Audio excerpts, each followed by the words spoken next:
तो मेरे प्यारे भाई आज के क्लास में हम लोग 68th बीपीएससी मेंस का डीआई के क्वेश्चन करने वाले हैं। यानी इस डीआई के क्वेश्चन, जैसा कि आपको पता है कि 68 मेंस में टोटल 4 डीआई आपसे पूछा गया था, ठीक है ना। तो उनमें से हम लोग जो है आज चारों के चारों डीआई को करेंगे और एक बहुत ही अच्छे तरीके से डीआई करेंगे। अब तक आप लोग डीआई तो किए होंगे, लेकिन एक बहुत ही बेस्ट तरीका से डीआई करने का जो अंदाज होगा वो बहुत ही बिल्कुल अलग होगा, तो वो हम लोग करने वाले हैं। ठीक है भाई, चलिए शुरू करेंगे एक एक क्वेश्चन को बारी बारी से, और डीआई के प्रत्येक क्वेश्चन को आराम आराम से करेंगे और बढ़िया लेवल से एकदम मजे से करेंगे। ठीक है भाई, चलिए सबसे पहले सवाल पे आएंगे। ये आपका पहला क्वेश्चन डीआई में पूछा गया था। सबसे पहला डीआई मेरे भाई यही था, और अगर हम इसको सोल्व करें, आ जाइए, चलिए। तो सबसे पहले क्या बोल रहा है जी, पहला क्वेश्चन ये कह रहा है कि what is the combined average marks of all the 5 subject in 2015 में सभी वर्षों का 2015 में संयुक्त औसत औसत अंक कितना है। सबसे पहले अगर हम इस डीआई को समझे तो डीआई में आपको यह दिखने को मिल रहा है कि जैसे ये कह रहा है प्रत्येक विषय में सबसे अधिक अंक 100 नंबर है, जिसमें से प्रत्येक विषय में उच्चतम अंक और औसत अंक आपके डीआई में दिया हुआ है। ठीक है भाई, ठीक है। जैसे गणित का है, विज्ञान का है, इतिहास का है, इस तरह से हर सब्जेक्ट में आपको दिया हुआ है। तो यहां कह रहा है कि 2015 में संयुक्त औसत अंक कितना है। 2015 में संयुक्त औसत अंक, तो आपको जितना कह रहा है बस उतना ही समझना है ना, ज्यादा ध्यान नहीं देना है। तो ये कह रहा है 2015 में अगर हम बोले इंग्लिश तो 55, हिंदी बोले जी तो 50, मैथ बोले तो 65, विज्ञान बोले तो 55, और इतिहास बोले तो कितना हो जाएगा मेरे भाई, 60 हो जाएगा। ठीक है ना। तो इन्हीं सबको जोड़ना है बस, ठीक है ना, बस इन्हीं सबको क्या करना है, जोड़ना है। अब ऐसा नहीं करेंगे जोड़ने के लिए सजाने लगेंगे, अब बचपन वाला काम नहीं करना है। तो सीधा सा बस हम क्या कर लेंगे, यहीं से जोड़ लेंगे। ये कितना हो जाएगा, 55 और 65 120, ठीक है।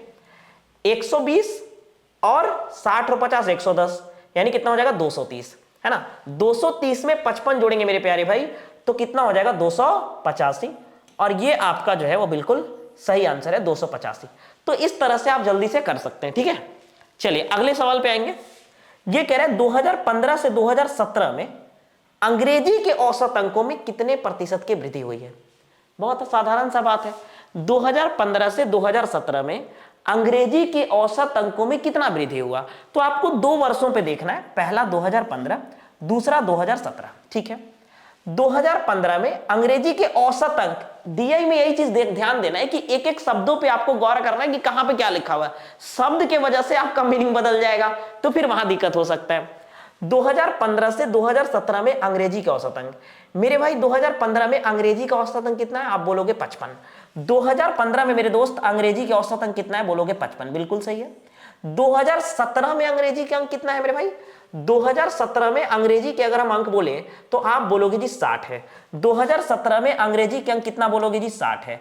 तो बोला कितना वृद्धि हुआ है प्रतिशत में, तो कितना बढ़ा, बोलेंगे 5 बढ़ा जी, ठीक है ना। कितना में बढ़ा, 5, यानी 55 में बढ़ा, तो 5/55 कितना बढ़ा जी, 5/55।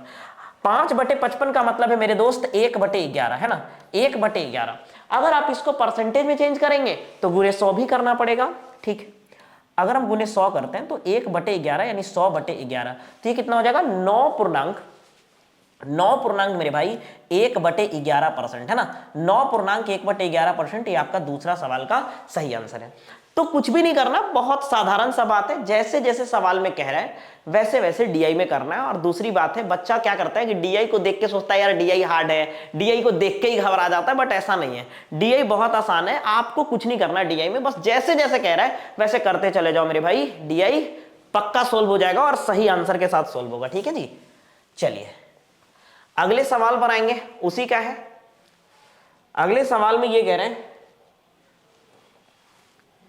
तीसरा सी नंबर, भाई सी नंबर में कह रहा है कि किस वर्ष में गणित में उच्चतम अंक एवं उच्चतम औसत अंक का अंतर सबसे अधिक है। ध्यान से समझना है, अब यहां तो डाटा है नहीं, हमें पीछे ही जाना पड़ेगा। तो यहां कह रहा है कि किस वर्ष में गणित में उच्चतम अंक और उच्चतम औसत अंक का अंतर, गणित में उच्चतम अंक और उच्चतम औसत अंक का अंतर सबसे अधिक है। ठीक है, गणित में उच्चतम अंक और उच्चतम औसत अंक, अगर हम गणित की बात करें तो गणित में उच्चतम अंक कितना है? आप बोलोगे गणित में उच्चतम अंक, गणित में उच्चतम अंक और उच्चतम अंक का औसत में अंतर सबसे अधिक किसमें है? यही बोला है ना, क्या बोला? किस वर्ष में गणित में उच्चतम अंक, यानी during which year the difference between the highest marks and highest average marks in math was maximum. ठीक है, किसमें डिफरेंस जो है वो आपका मैक्सिमम है, सवाल हमसे ये बोला है ना, सवाल हमसे क्या बोला जी? ये बोला। तो ये अगर हम गणित में बात करें तो यहां उच्चतम कितना है? 75। यहां गणित में औसत में उच्चतम कितना है? 60। अगर हम अंतर बोले तो यहां अंतर कितना का है? 15 का। यहां अंतर कितना का है जी? 20 का। ठीक है ना, यहां अंतर कितना का है? 15 का। ठीक है, अगर हम यहां बोल रहे हैं भाई तो यहां अंतर कितना का है? 20 का। यहां अंतर कितना का है जी? 25 का। और यहां अंतर कितना का है? 65 और 20 85, यानी 20 का। यहां अंतर कितना का है? तो बोलेंगे 55 और यानी कितना हो जाएगा? 25 का, बिल्कुल। और यहां अंतर कितना का है आपका? 85 5 का अंतर, 15 का अंतर है, नहीं 15 का अंतर है। ठीक है, सवाल हमसे बोला था किस वर्ष में अंतर सबसे अधिक है, किस वर्ष में सबसे अधिक अंतर है? तो अंतर सबसे अधिक आपका जो है वो 2 साल में देखने को मिल रहा है, और ये आ जाएगा आपका 2014 में और 2016 में। 2014 में और 2016 में आ रहा है, नहीं ये बोल रहा था ना सवाल, किस वर्ष में गणित में उच्चतम अंक, कौन से साल में गणित में जो उच्चतम अंक है और उच्चतम औसत अंक का अंतर सबसे अधिक रहा है? तो 2 वर्ष में हमें देखने को मिल रहा है, एक 2016 में मिल रहा है और एक 2014 में मिल रहा है। 2014 में मिल रहा है जो कि 25 है अंतर मैक्सिमम, 50 25 75, और एक आपका 2016 में 55 और 5 60 20 80, यानी यहां भी 25 का अंतर मिल रहा है। तो 2 ऑप्शन में, 2 ईयर में मिल रहा है, एक 2014 और एक 2016 में। 2014 और 2016, तो इसका आंसर हो जाएगा जी 2016 और 2014 में, 2014 में। ठीक है, अच्छा अगले सवाल में क्या कह रहे हैं कि 2013 में उच्चतम अंक का प्रतिशत 2016 में गणित के औसत अंक का कितना परसेंट है? बिल्कुल सिंपल, ये कह रहा है कि what is the percent of highest marks in Hindi in 2013। 2013 में जो हिंदी में सबसे अधिक नंबर आया है वो कितना परसेंट है 2016 के मैथ के एवरेज मार्क्स से, है ना। हाईएस्ट मार्क्स इन हिंदी, उच्चतम अंक हिंदी में 2013, उच्चतम अंक हिंदी में 2013, ये आपको देखना है ना। इसको मिटा देते हैं पहले, यार मिटेगा कैसे? हाँ ठीक है, 2013 में हमसे सवाल में बोला है कि 2013 में उच्चतम अंक हिंदी में, नहीं 2013 में हिंदी में उच्चतम अंक, 2013 में हिंदी में उच्चतम अंक आप बोलोगे 75 है, बिल्कुल 2013 में हिंदी में उच्चतम अंक कितना है मेरे भाई? 75। ठीक है, और क्या बोला था?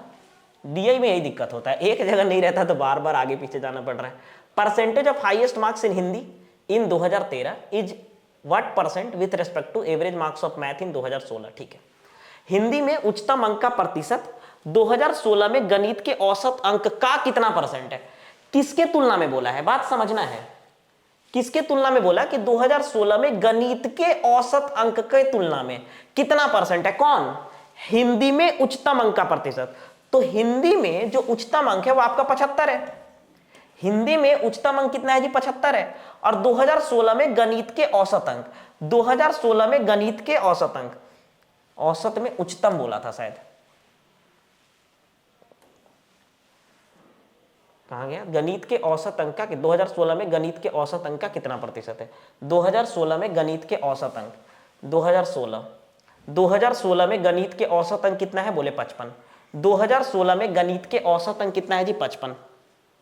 ठीक है, 2016 में गणित के औसत अंक कितना है? 55। ठीक है, तो ये आपका आ रहा है 55, ये कितना आ रहा है? 55, और ये हमारा डाटा के हिसाब से दिया है 75। ये डाटा के हिसाब से कितना दिया है जी? 75। क्वेश्चन हमसे ये बोला कि what is percentage of highest marks in Hindi, यानी हाईएस्ट मार्क्स इन हिंदी जो है वो कितना परसेंट है with respect to the average marks of math in 2016। With respect to का मतलब है कि उसी से तुलना करना है। तो किससे तुलना करने बोला? विथ रिस्पेक्ट टू मैथ वाला से, तो मैथ वाला को नीचे रखेंगे, ठीक है ना।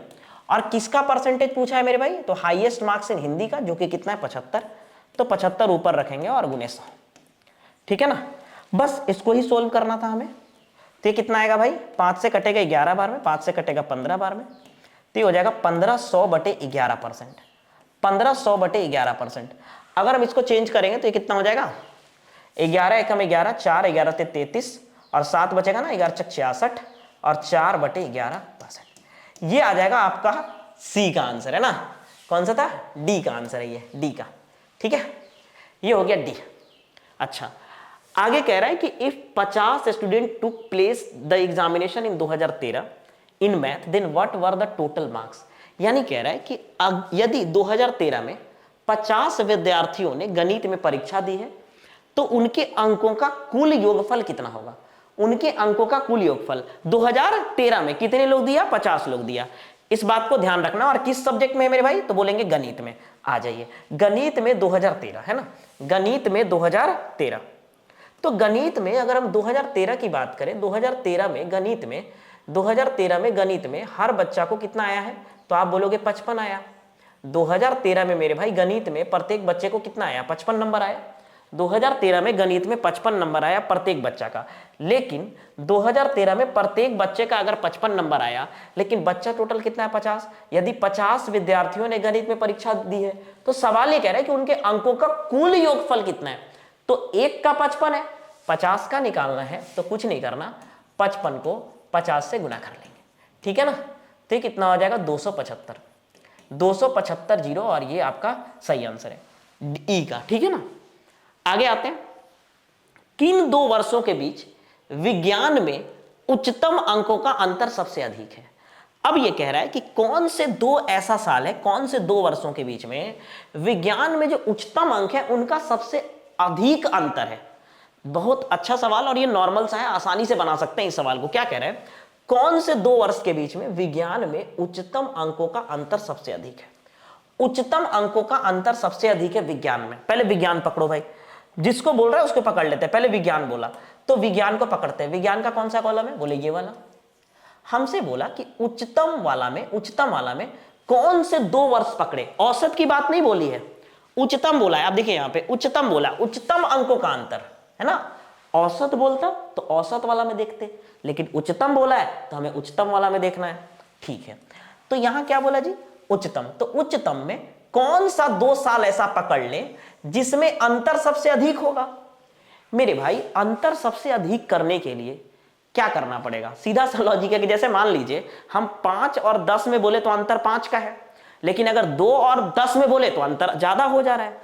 तो अंतर को ज्यादा लेने के लिए एक संख्या को सबसे छोटा कर लेते हैं और एक संख्या को सबसे बड़ा कर लेते हैं, तो सीधा सा बात है, अंतर ज्यादा हो जाएगा ऑटोमेटिक। तो हम ये कह रहे हैं कि इसमें से सबसे छोटका पकड़ लीजिए। सबसे छोटका कौन है? 50। और सबसे बड़का कौन है? तो बोलेंगे 90। तो अंतर कितना का है? 40 का। बस यही। तो कौन कौन से ऐसा 2 साल है, कौन कौन से ऐसा 2 साल है जिसमें अंतर हमें सबसे अधिक मिलेगा? तो आप बोलोगे 2016 में और किसमें जी? 2014 में। तो हमारा आंसर क्या होगा भाई? 2014 एंड 2016। इसका आंसर क्या होगा दोस्त? 2014 एंड 2016। 2014 और 2016 में आपका जो है यहां पर हो जाएगा, ठीक है। 2014 और 2016 ये हमारा पहला डीआई था 68th मेंस का, जिसके अंदर 6 सवाल थे, ठीक है ना। हम लोगों ने शायद सारा सवाल कर लिए, कुछ भी तो छूटा नहीं ना। ये भी कर ली, ये कर ली, ये कर ली, ये भी, ठीक है। तो ये 6 सवाल हमारा पहला डीआई कंप्लीट होता है।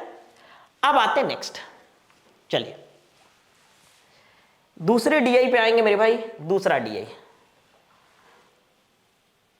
ये देखिए, ये जो डीआई है इसमें क्या बोला है कि ये एक लाइन ग्राफ दिया हुआ है ना, लाइन ग्राफ का डीआई है। पहले इस डीआई को समझ लीजिए, उसके बाद तो बना ही लेंगे। अगर हम इसको समझे तो इसमें लाइन ग्राफ दिया है, और ये लाइन ग्राफ में क्या दिया है मेरे भाई?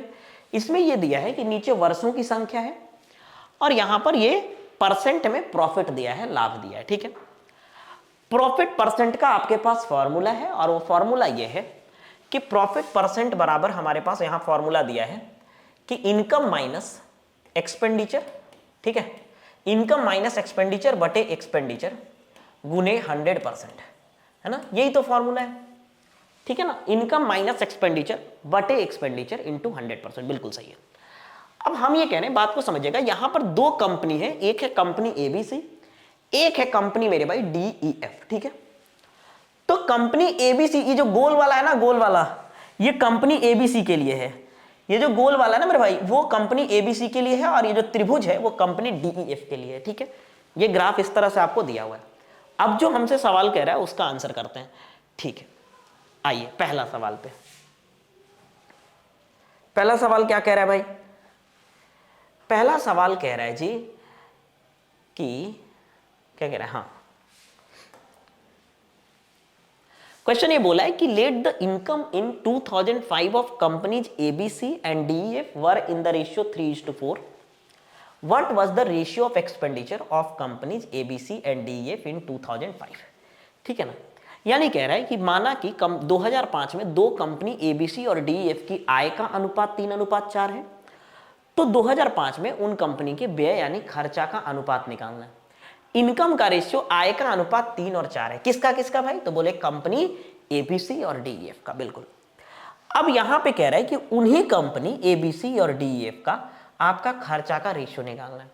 जब खर्चा का रेशियो निकालना है तो आपको खर्चा का फॉर्मूला पता होना चाहिए। यहां तो फॉर्मूला लाभ का है, तो यहां से आपको पहले खर्चा का फॉर्मूला पता होना चाहिए, ठीक है ना। तो हम इसको सोल्व करके मेरे भाई खर्चा का फॉर्मूला निकाल लेते हैं। इसको मेरे भाई हम सोल्व करके क्या कर लेते हैं मेरे दोस्त? खर्चा का हम फॉर्मूला निकाल लेते हैं, और जब खर्चा का फॉर्मूला आ जाएगा तो खर्चा का रेशियो भी आ जाएगा। तो वही करना है हमें। सबसे पहले देखिए, ध्यान ये देना था हमें सवाल में कि एबीसी और डीईएफ का व्यय का संबंधित अनुपात निकालना है। तो व्यय का अनुपात निकालना है तो व्यय का ही आपको क्या चाहिए? फॉर्मूला चाहिए, ठीक है। चलिए, तो यहां से हम व्यय का फॉर्मूला निकाल लेते हैं। कैसे निकालेंगे? ये प्रॉफिट परसेंट है, ये प्रॉफिट है मेरे दोस्त, और ये कितना है प्रॉफिट परसेंट? चलिए यहां नहीं लिख के इधर लिखते थोड़ा। प्रॉफिट परसेंट कितना है भाई? प्रॉफिट परसेंट है जी इनकम माइनस एक्सपेंडिचर बटे एक्सपेंडिचर गुने 100, ठीक है। अगर आप इसको गुना करेंगे मेरे भाई, तो एक्सपेंडिचर को प्रॉफिट से गुना करेंगे तो ये कितना हो जाएगा दोस्त? एक्सपेंडिचर गुने प्रॉफिट परसेंट, बिल्कुल बराबर इनकम गुने 100 माइनस एक्सपेंडिचर गुने 100 होगा, एकदम होगा, कोई डाउट नहीं है इसमें, क्योंकि 100 से इसमें भी गुना होगा, इसमें भी गुना होगा, ठीक है। अब हम कह रहे हैं कि एक्सपेंडिचर को एक तरफ कर लेते हैं और इनकम को एक तरफ कर लेते हैं, ठीक है। तो अगर हम इस एक्सपेंडिचर को इधर लाएंगे तो ये प्लस में हो जाएगा, और हम ऐसा चाह रहे हैं कि एक्सपेंडिचर को कॉमन ले लेते हैं। क्या ले लेते हैं मेरे दोस्त? कॉमन। तो ये कितना हो जाएगा जी? 100 प्लस प्रॉफिट परसेंट। कैसे होगा? क्योंकि इधर आएगा ना, इधर आएगा तो प्लस में हो जाएगा ना, इधर आएगा तो ये प्लस में हो जाएगा, तो 100 प्लस प्रॉफिट परसेंट, ठीक है, बराबर इनकम गुने 100। इनकम गुने क्या हो जाएगा? 100। यहां से हमारा ई का निकल गया, यानी एक्सपेंडिचर निकल गया, ठीक है। हमें क्या चाहिए? हमें चाहिए एबीसी कंपनी और डीईएफ कंपनी का एक्सपेंडिचर यानी खर्चा का अनुपात चाहिए, ठीक है। तो हम ये कह रहे हैं मेरे भाई कि एक्सपेंडिचर ऑफ कंपनी एबीसी, ठीक है, ये कितना है? 100 प्लस प्रॉफिट। अब देखना है आपको, ये देखना है कि 2005 में कंपनी एबीसी का प्रॉफिट कितना है। 2005 में मेरे भाई कंपनी एबीसी का प्रॉफिट कितना है? एबीसी गोल वाला है ना, तो 2005 में कंपनी एबीसी का प्रॉफिट कितना है? आप बोलोगे 70। 2005 में कंपनी एबीसी का प्रॉफिट कितना है मेरे दोस्त? तो वो है मेरे भाई 70, तो यहां जोड़ लेंगे 70, ठीक है, बराबर इनकम ऑफ एबीसी। जब हम खर्चा एबीसी का निकाल रहे हैं तो इनकम भी एबीसी का रखेंगे, बिल्कुल। तो एबीसी का इनकम कितना दिया है सवाल में? 3 यूनिट। एबीसी का इनकम कितना है मेरे भाई? 3 यूनिट, ठीक है ना, गुने 100। अब आपको रेशियो निकालना है, किसके साथ निकालना है? डीईएफ के साथ। तो यहां लिखेंगे एक्सपेंडिचर ऑफ डीईएफ, ठीक है ना, गुने 100 plus profit percent. Profit percent कितना होगा जी? डीईएफ का प्रॉफिट परसेंट, डीईएफ का 2005 में मेरे भाई डीईएफ का प्रॉफिट, तो डीईएफ ये त्रिभुज वाला है, 2005 में लेके चलना है। कहां जा रहा है? 60 पे जा रहा है ना, हाँ 60 पे ही तो जाएगा, ये तो 55 है, हाँ 60 पे जाएगा, तो ये कितना हो जाएगा? 60 पे जा रहा है, तो कितना हो जाएगा? 60, ठीक है। तो ये हो जाएगा 60, और बराबर कितना हो जाएगा? यहां इनकम लेना है अब हमें डीईएफ का। डीईएफ का इनकम की बात करें तो कितना है मेरे भाई? 4 यूनिट, तो ये हो जाएगा 4 यूनिट और गुने के 100, ठीक है, बिल्कुल। अब चूंकि हमें रेशियो लेना है तो रेशियो लेने के लिए इसको भाग दे देंगे, ठीक है। रेशियो लेने के लिए क्या कर देंगे मेरे भाई, भाग दे देंगे, ठीक है। चलिए, तो आप कुछ नहीं करना, ये 100 से 100 तो कट ही जाएगा, बिल्कुल कटेगा। तो हमें क्या चाहिए, ये 160 हो गया ना, और इधर हो गया 170, ठीक है। तो एबीसी इनका एक्सपेंडिचर बटे एक्सपेंडिचर ऑफ डीईएफ गुने, ये गुने हो जाएगा, और ये कितना है 170 बटे 160, है ना, बटा बराबर कितना हो जाएगा 3/4, 3/4। ये अब उधर चला जाएगा ना, उधर चला जाएगा, तो ये हो जाएगा एक्सपेंडिचर ऑफ एबीसी बटे एक्सपेंडिचर ऑफ डीईएफ, और ये कितना हो जाएगा मेरे भाई 3/4। ये उधर जाएगा ना तो उलट जाएगा, तो ये कितना हो जाएगा 160 बटे 170, ठीक है। ये खत्म हो जाएगा, तो कितना आएगा 48। अच्छा, और भी तो कट रहा है ना, ये कट रहा है 4 बार में, तो ये हो जाएगा जी 12:17। कितना हो जाएगा मेरे भाई 12:17, ठीक है।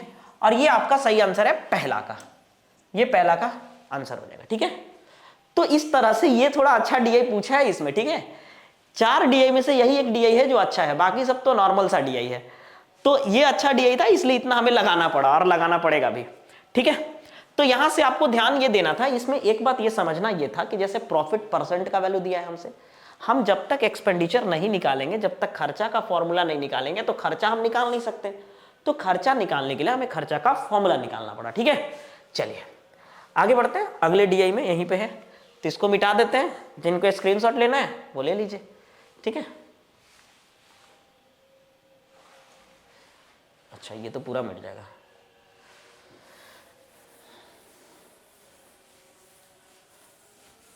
चलिए अब आते हैं दूसरे पे। दूसरा वाला क्या कह रहा है भाई,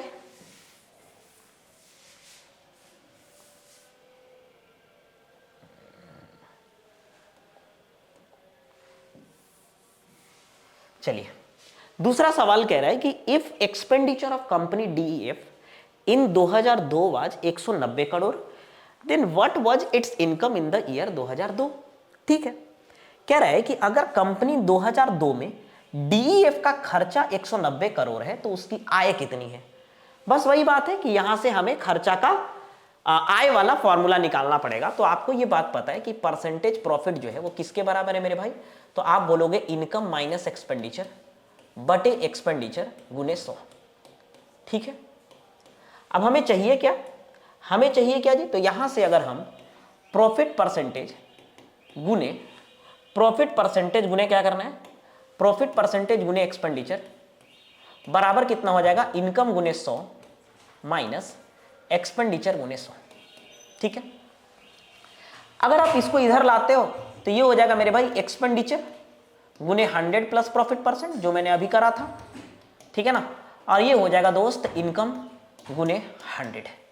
इनकम गुने कितना हो जाएगा जी, 100 हो जाएगा। अब बात को समझना है, सवाल हमसे ये बोला है कि if expenditure of company DEF in 2002 was 190 crore, अगर डीईएफ का एक्सपेंडिचर खर्चा 290 करोड़ है तो सवाल हमसे ये बोला मेरे भाई कि आपको निकालना क्या है जी, आपको निकालना है 2002 में इसका इनकम, आपको निकालना है 2002 में इसका इनकम। मेरे भाई खर्चा तो दिया हुआ है, खर्चा कितना है, आप बोलोगे 190 करोड़।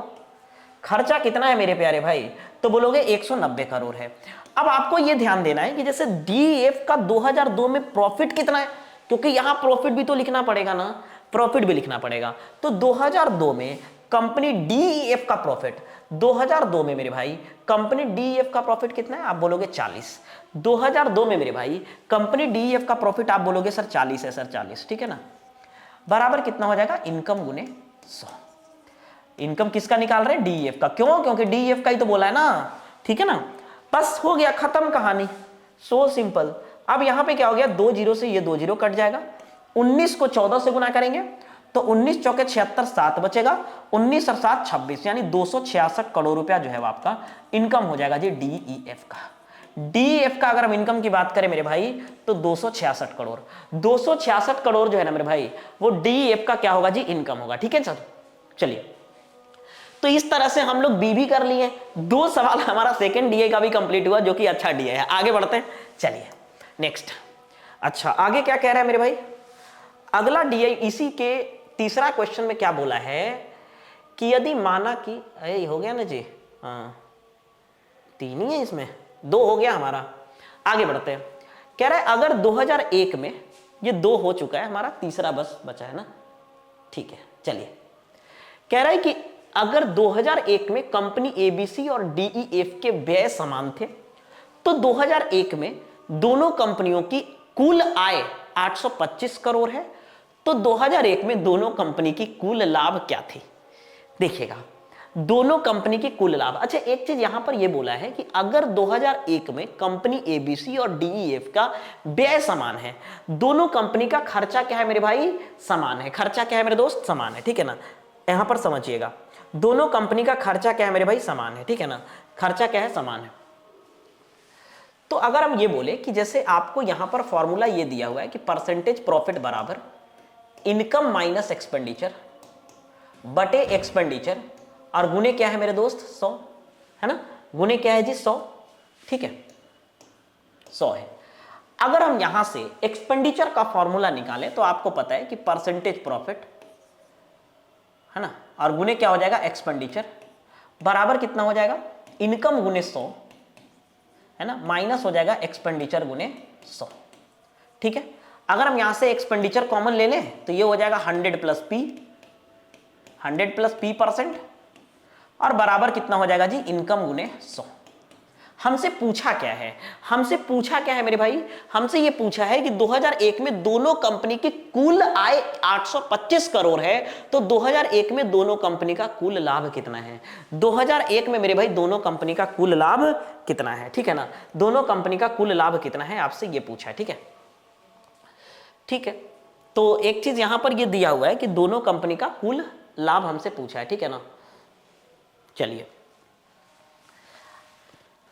तो ये हो जाएगा 100 प्लस प्रॉफिट, ये परसेंटेज तो हमें दिया है, पीछे तो दिया है ना, हाँ चलिए। एबीसी कंपनी और डीईएफ कंपनी, है ना, एबीसी कंपनी और डीईएफ कंपनी है, 2 कंपनी है, और इसमें कौन सा साल में बोला है 2001 में बोला है।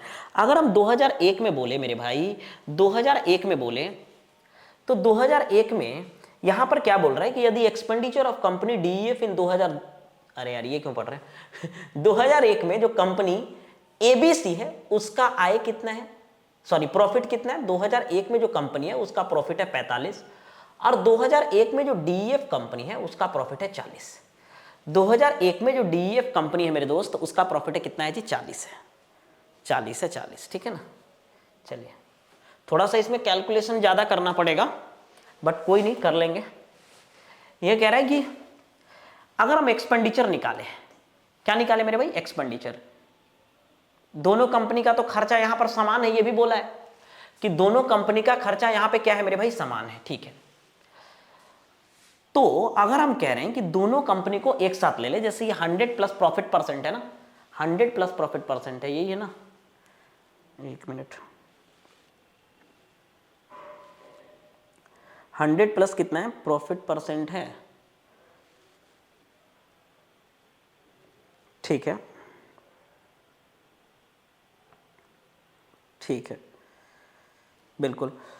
तो यहां से हम एक्सपेंडिचर तो निकाल ही सकते हैं, ऑफ कोर्स निकाल सकते हैं। जैसे एक्सपेंडिचर यहां से निकाल सकते हैं 100 plus profit percent, 100 plus profit percent दोनों कंपनी, क्योंकि यहां पर एक चीज आपको ध्यान देना है कि जो इनकम दिया है ना वो दोनों कंपनी का संयुक्त आय, यानी दोनों कंपनी का मिला करके दिया है। दोनों कंपनी को अगर हम आय को मिला दे मेरे भाई तो सवाल में दोनों कंपनी का आय कितना है जी, तो बोलोगे 825 करोड़ है। दोनों कंपनी का आय कितना है 825 करोड़ है। तो यहां पे दोनों कंपनी के प्रॉफिट, आप बात समझना, जैसे एक्सपेंडिचर निकालने के लिए, खर्चा निकालने के लिए दोनों कंपनी के आय में से, दोनों कंपनी के आय यहां रख देते हैं और यहां प्रॉफिट रख देते हैं और फिर भाग देंगे तो हमें क्या निकल जाएगा, खर्चा निकल जाएगा, ठीक है ना। तो 100 प्लस कितना हो जाएगा 45, क्योंकि एक का प्रॉफिट 45 था, और एक और कंपनी की अगर हम बात करें तो ये हो जाएगा 100 प्लस 40, यही था ना 100 प्लस 40। ये दोनों कंपनी का हमने क्या ले लिया, प्रॉफिट। दोनों कंपनी का हमने क्या ले लिया मेरे भाई, प्रॉफिट ले लिया, ठीक है। अगर टोटल बोले तो 825 करोड़ रुपया 2001 में दोनों कंपनी का क्या था, इनकम था। 825 करोड़ रुपया दोनों कंपनी का इनकम था मेरे भाई, ठीक है ना। अच्छा, अगर हम यहां से इसको डिवाइड करें तो यहां से हमें क्या निकल जाएगा, एक्सपेंडिचर यानी खर्चा निकल जाएगा। खर्चा क्या आएगा भाई, तो 825 गुने 100 और बटे कितना हो जाएगा 145 और 140 कितना हो जाएगा जी 295। 145 और 140 कितना हो जाएगा 295, ठीक है ना। 295। अब इसको मेरे भाई भाग देना है, ठीक है ना, तो थोड़ा कैलकुलेटर तो यूज करना ही पड़ेगा, है ना। भाग देने से हमारा कितना आएगा यहाँ पे 825 और बटे 295, 279 पॉइंट समथिंग आ रहा है, नहीं 279.66, ये आ रहा है जी 279.66, ठीक है।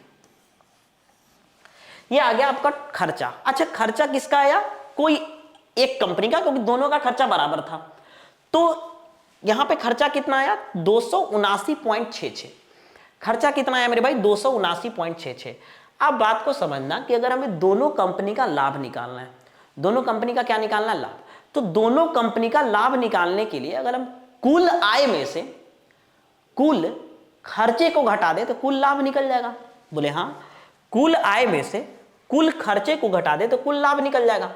तो हम ये कह रहे हैं मेरे भाई कि कुल लाभ अगर हम निकालना चाहते हैं, कुल लाभ अगर निकालना चाहते हैं तो हमें क्या करना पड़ेगा, कुल आय में से मेरे भाई वो घटाना पड़ेगा कुल किसका जी, खर्चे का, ठीक है। तो कुल आय कितना है, आप बोलोगे 825 करोड़, ठीक है ना, ठीक है, माइनस 279, तो एक का आया ना, यहां पर क्या आया खर्चा, तो दोनों का खर्चा बराबर है, तो 2 गुने 289 हो जाएगा 0.66। अब इसी को आपको घटाना पड़ेगा, है ना, इसको घटाना पड़ेगा भाई। तो पहले तो गुना कर लो यार, तो ये कितना हो गया 6 दूना 12 के 2 बाकी 1, 6 दूना 12 और 1 13, 1 बचेगा ना, 9 दूना 18, 1 19 के 9 बाकी 1, 27 दूना 54, 1 55, और ये 825 में से घटाना भी है, ठीक है। तो 10 में से 2 जाएगा 8, 9 में से 3 जाएगा 6, है ना, 9 में से 3 जाएगा 6, 14 में से 9 जाएगा 5, 11 में से 6 जाएगा, 11 में से 5 जाएगा 6, ये 265। ये आपका इसका सही आंसर होगा कि टोटल जो लाभ मिलेगा हमारा वो 265.68 होगा। एक बार हम फिर से समझा देते हैं क्योंकि काफी ये लेंदी है, आप समझना जरा सा। ये फॉर्मूला हम कहां से निकाले, तो वो जो फॉर्मूला जो मेरा दिया था ना, ये वाला सवाल में दिया हुआ है ऑलरेडी पहले से, ये सवाल में मेरे भाई ऑलरेडी दिया हुआ है पहले से। अगर ये दिया है तो प्रॉफिट परसेंट गुने एक्सपेंडिचर अगर हम करें गुना करके, तो इनकम गुने 100 माइनस एक्सपेंडिचर गुने 100, इस एक्सपेंडिचर को इधर लेके कॉमन ले लिए, तो 100 प्लस प्रॉफिट परसेंट गुने एक्सपेंडिचर बराबर इनकम गुने 100। यहां से एक्सपेंडिचर को निकाल लिए तो हमारा कितना आ गया 279.66। इस एक्सपेंडिचर चूंकि एक का आया है, तो हम बोले कि मेरे भाई कुल आय में से अगर हम कुल खर्चे को घटा दें तो ऑब्वियसली कुल प्रॉफिट निकल जाएगा।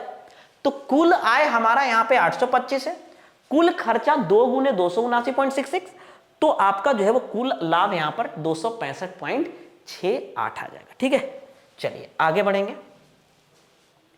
चलिए 2 सवाल इस डीआई में और है मेरे भाई, और 2 सवाल ये क्या है, आ जाते हैं 2 सवाल पे, ये वाला पे आइएगा। ये क्या कह रहा है मेरे भाई, कट तो नहीं रहा है, ठीक है।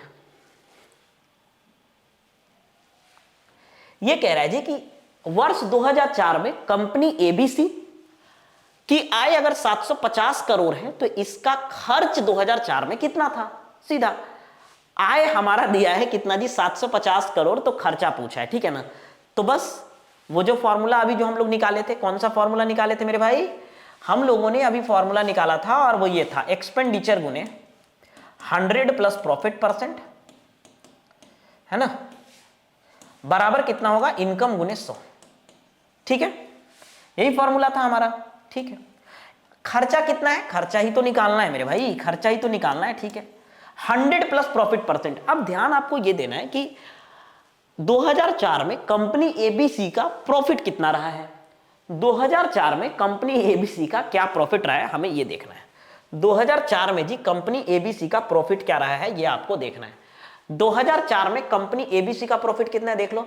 2004 में कंपनी एबीसी का प्रॉफिट कितना है मेरे भाई, 2004 में अगर हम कंपनी एबीसी का प्रॉफिट देखें तो ये कितना जा रहा है यार, 55 पे जा रहा है ना, हाँ क्योंकि ये तो 60 होगा ना, 55 पे जा रहा है, बिल्कुल 55 है, तो यहाँ 55 हमें जोड़ना पड़ेगा। कितना जोड़ना पड़ेगा हमारे 55, तो ये कितना हो जाएगा 155। इनकम ऑलरेडी दिया है सवाल में 750 करोड़, ठीक है ना, और गुने 100, तो यहां से आपको क्या निकालना है, एक्सपेंडिचर निकालना है, और वो कितना हो जाएगा 750 गुने 100 और बटे कितना हो जाएगा मेरे भाई 155, ठीक है ना, ये आएगा। ठीक है, अगर हम इसको पॉइंट में आएगा ना, ये पॉइंट में आएगा ये, तो अगर काट ले तो 31 बचे 155, ये 20 बार में 5 से काटेंगे तो ये हो जाएगा कितना 75 गुने 2 यानी 150, 150 आ जा रहा है ना, 150, हाँ 150 और 2 जीरो और बनेगा, और बटे कितना हो जाएगा 31, है ना, 15,000 बटे 31, 15,000 बटे 31 कर लेना है। तो 31 चौके 124, 124, 16 बचेगा ना, 16 का मतलब 160, 31 बचे 155, फिर 5 बचेगा तो 31 से कम 31, ठीक है ना, फिर 9 बचेगा, 9 बचेगा, 31 दूना 92, 1 पॉइंट समथिंग होगा, लगभग 2 के बराबर जाएगा, लगभग इतना ही आंसर आएगा, ठीक है, 451.2, ठीक है भाई। एक और है इसका सेकेंड डीआई का, हमारा एक और सवाल बचा है और वो ये है, आ जाते हैं अगले क्वेश्चन पे, ठीक है, इसको मिटा देते हैं, आप स्क्रीनशॉट ले सकते हैं। चलिए अगला क्वेश्चन है जी, अगला क्वेश्चन यहां कह रहा है कि यदि 2003 में दोनों कंपनी की आय बराबर थी तो 2003 में कंपनी एबीसी के व्यय का कंपनी डीईएफ के व्यय से अनुपात कितना है। ठीक है, दो कंपनी का आय यहां पे बराबर है, आय क्या है मेरे भाई बराबर, तो कह रहा है कि व्यय का अनुपात कितना है। सीधा सा लॉजिक है, जैसे आपको अभी पता है कि आपको ये पता है ना कि अभी हमने बताया कि ई का सॉल्यूशन हम बता रहे हैं कि एक्सपेंडिचर गुने 100 प्लस प्रॉफिट परसेंट, बोले हाँ सर, और ये कितना होगा मेरे भाई, तो आप बोलोगे इनकम गुने 100, बोले हाँ एकदम सही है। अगर हम यहां से मेरे दोस्त अगर हम इनकम का फॉर्मूला निकाले तो आप बोलोगे कि सर अगर आप इनकम का फॉर्मूला निकालना चाहते हो तो 100 इधर लाना पड़ेगा, तो इनकम बराबर कितना हो जाएगा एक्सपेंडिचर गुने 100 प्लस प्रॉफिट परसेंट, ठीक है, और ये कितना हो जाएगा 100, ठीक है ना। इनकम बराबर कितना हो जाएगा 100 प्लस प्रॉफिट परसेंट और ये कितना हो जाएगा 100, ठीक है ना। तो अगर हम इसको बोले तो ये कितना आ रहा है, हमारा अलग अलग इनकम लेना है ना,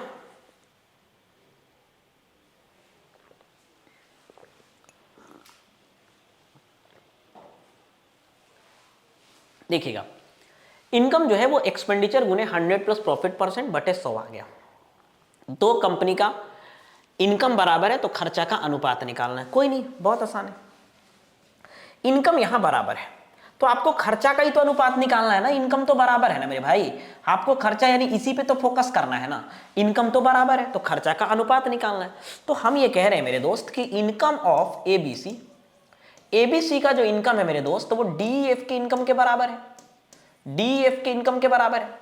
अब इनकम का फॉर्मूला मेरे पास क्या है, तो एक्सपेंडिचर गुने 100 प्लस प्रॉफिट परसेंट बटे 100, तो एक्सपेंडिचर ऑफ एबीसी, एबीसी का एक्सपेंडिचर गुने 100 प्लस प्रॉफिट परसेंट किसका मेरे भाई, तो एबीसी का, अब बटे 100, है ना, बराबर बराबर आपको क्या करना है कि income of sorry expenditure of DEF गुने क्या हो जाएगा 100 प्लस प्रॉफिट परसेंट, ठीक है, और बटे क्या हो जाएगा जी 100, ठीक है ना। हाँ अब ये 100 से 100 तो कट गया, यहां पर हमारा 100 से 100 कट गया, ठीक है।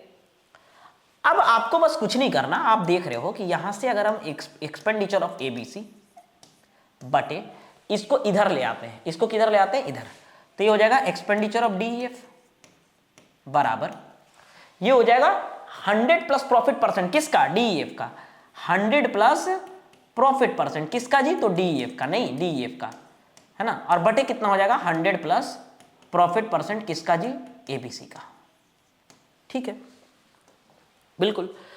अब अगर यहां पर आ जाते हैं तो एबीसी का प्रॉफिट परसेंट सॉरी डीईएफ का प्रॉफिट परसेंट कितना है, किस साल में, 2003 में।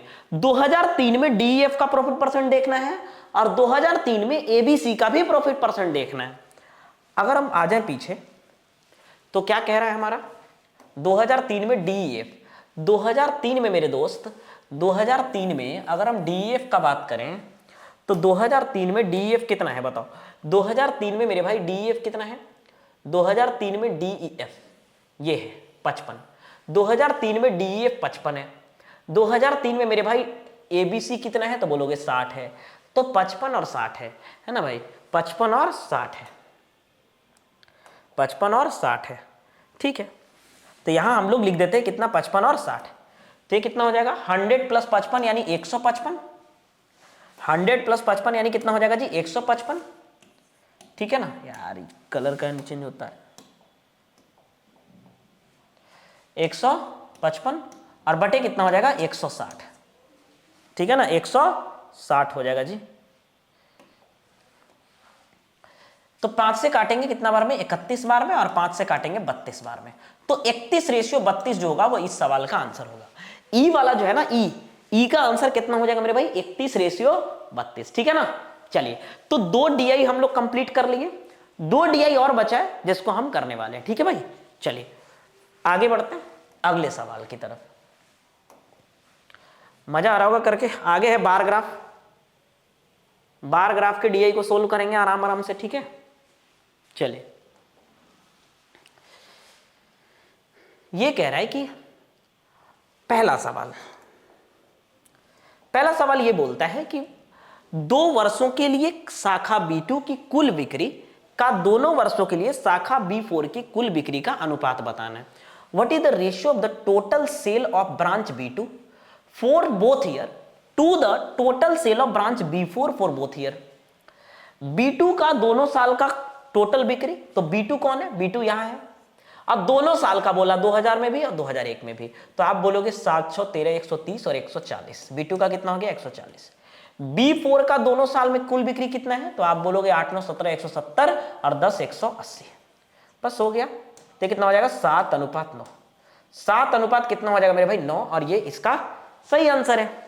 आगे बढ़ते हैं अगले सवाल पर। नेक्स्ट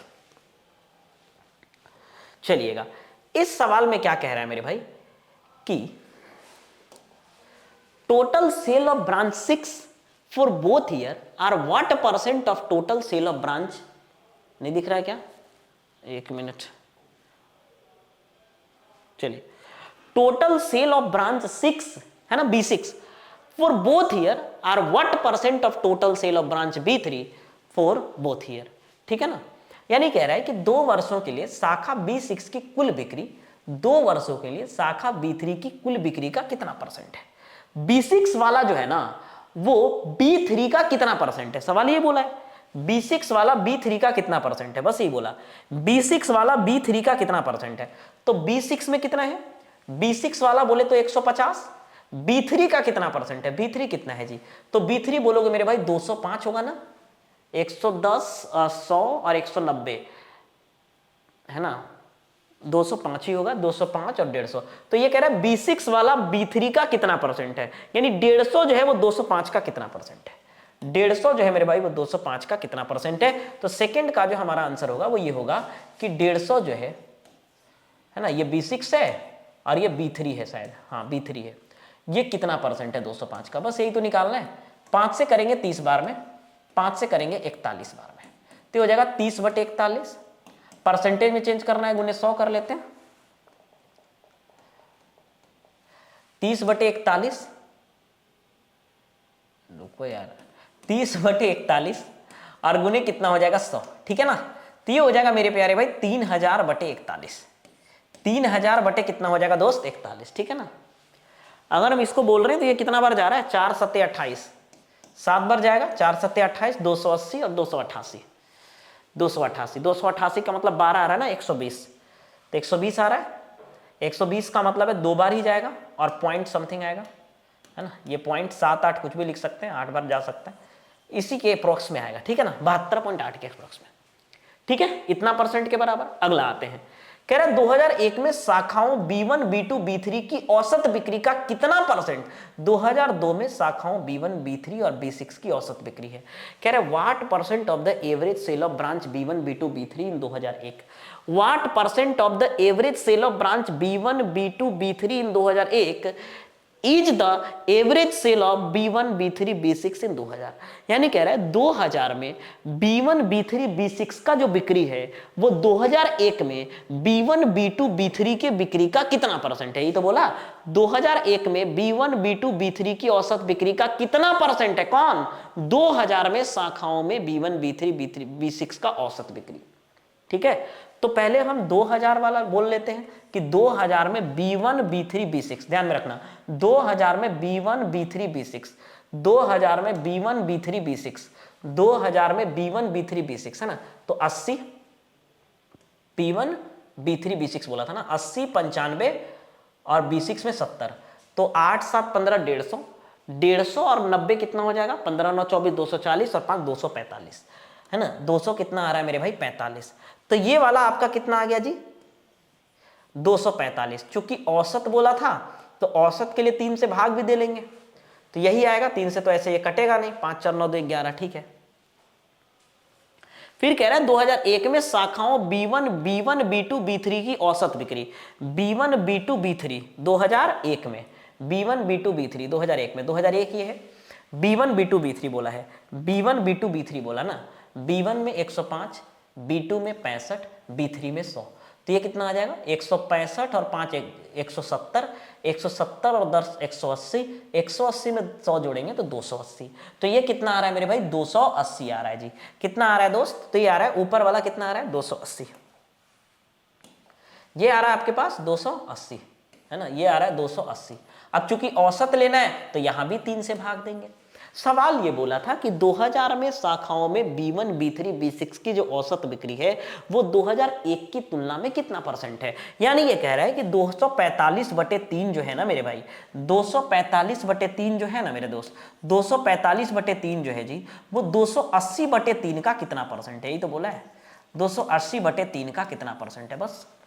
तो हम ये कहना चाह रहे हैं कि जैसे यहाँ पे 3 से 3 भी कट जाएगा, ठीक है ना, 5 से कटेगा, अच्छा 1 0 से 1 0 काट देते हैं यहाँ पे, ठीक है।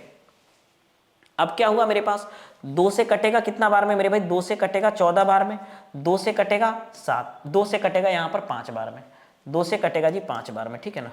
अगर हम इसको कर लें गुना तो ये कितना हो जाएगा 245, नहीं गुने 5 करना है तो 1000 और 45 बचे 225, तो 1225 बटे कितना करना है 14, ठीक है ना।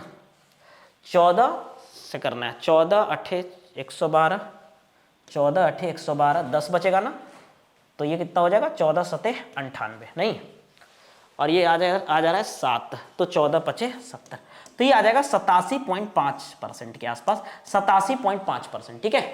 87.5% जो होगा वो इसका सही आंसर होगा। अब ये वाला सवाल क्या कह रहा है, डी में आते हैं।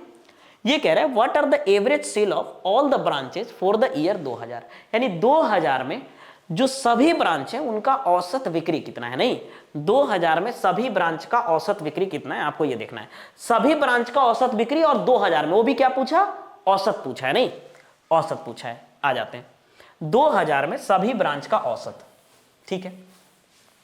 2000 में मेरे भाई सभी ब्रांच का औसत, तो 2000 में अगर हम सभी ब्रांच का औसत निकाल लें, 2000 में सभी ब्रांच का औसत, ठीक है, 2000 में ही बोला है ना, कहां गया, हाँ कह रहा है कि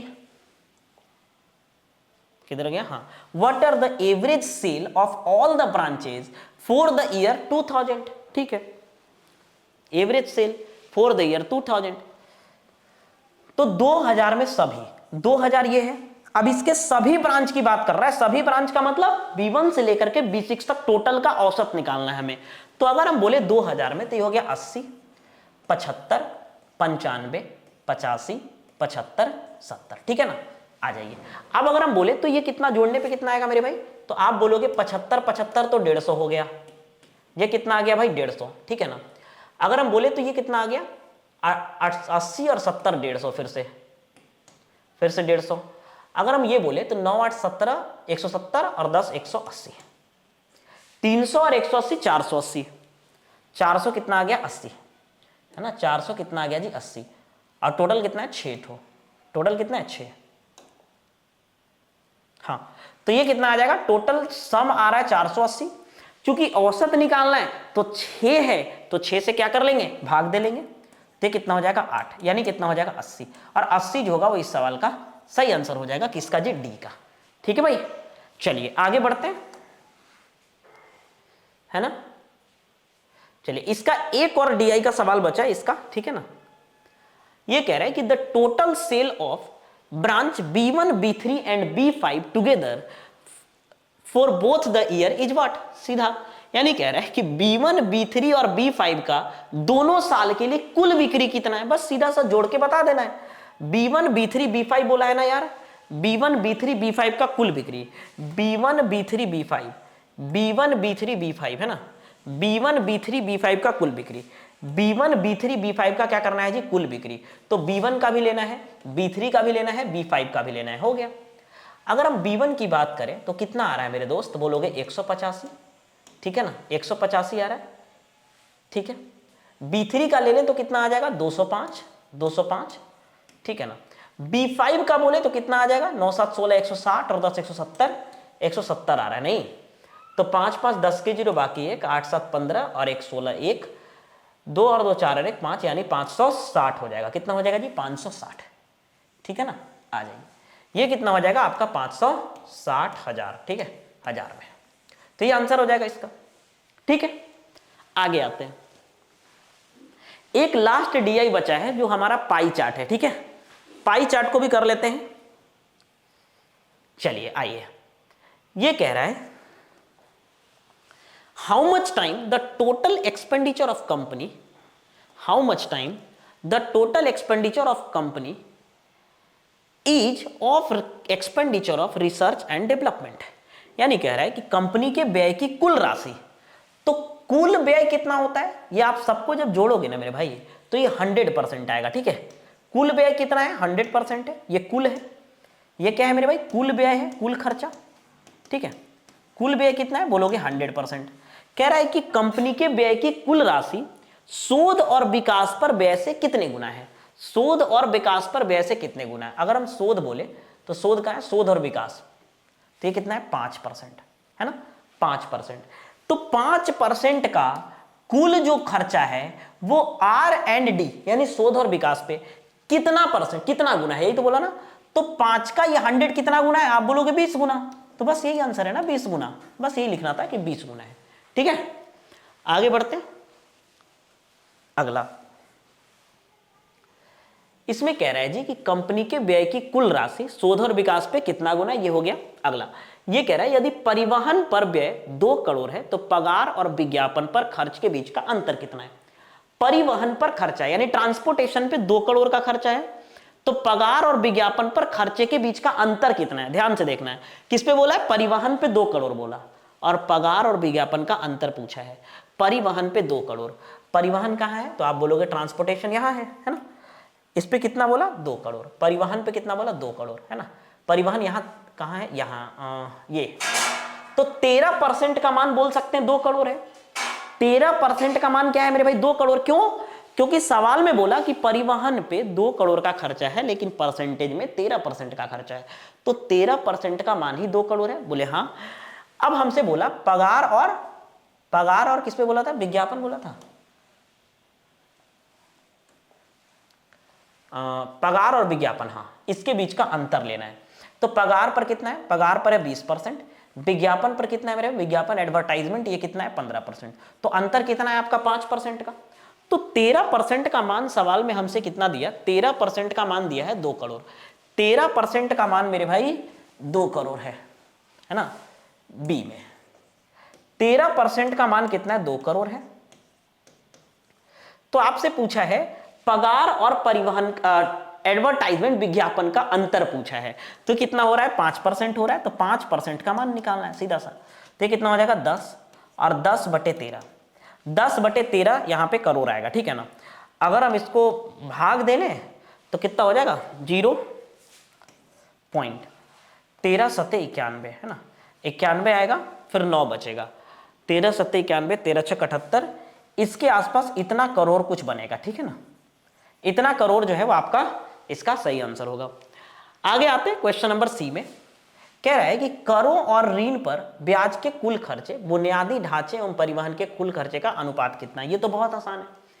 ये कह रहा है कि what is the ratio of the total expenditure of tax and interest on loan. Tax and interest on loan जो है ये एक साथ लेना है और इसका अनुपात निकालना है किसके साथ, total expenditure on infrastructure and development. Infrastructure और डेवलपमेंट के साथ अनुपात निकालना है। टैक्स और लोन पहले देख लेते कितना है, टैक्स और लोन, टैक्स और लोन। टैक्स यहां है जो कि कितना है, यहां पे टैक्स है 10% और लोन कितना है मेरे भाई, लोन कहां गया, इंटरेस्ट ऑन लोन था, अच्छा तो 17%। तो 17 और 10 कितना हो जाएगा 27%। ये दोनों मिला के बोला था ना टैक्स एंड लोन, तो ये कितना हो जाएगा 27%, ठीक है। अच्छा फिर बोला है total expenditure on infrastructure and transport. Infrastructure and transport है ना, तो इंफ्रास्ट्रक्चर और ट्रांसपोर्ट की अगर हम बात करें तो इंफ्रास्ट्रक्चर यहां है जो कि कितना है मेरे भाई 20%। ट्रांसपोर्ट कितना है दोस्त, तो ट्रांसपोर्ट कितना है यहां पे, ट्रांसपोर्ट है 13%, तो 20 13 कितना हो जाएगा 33%, है ना।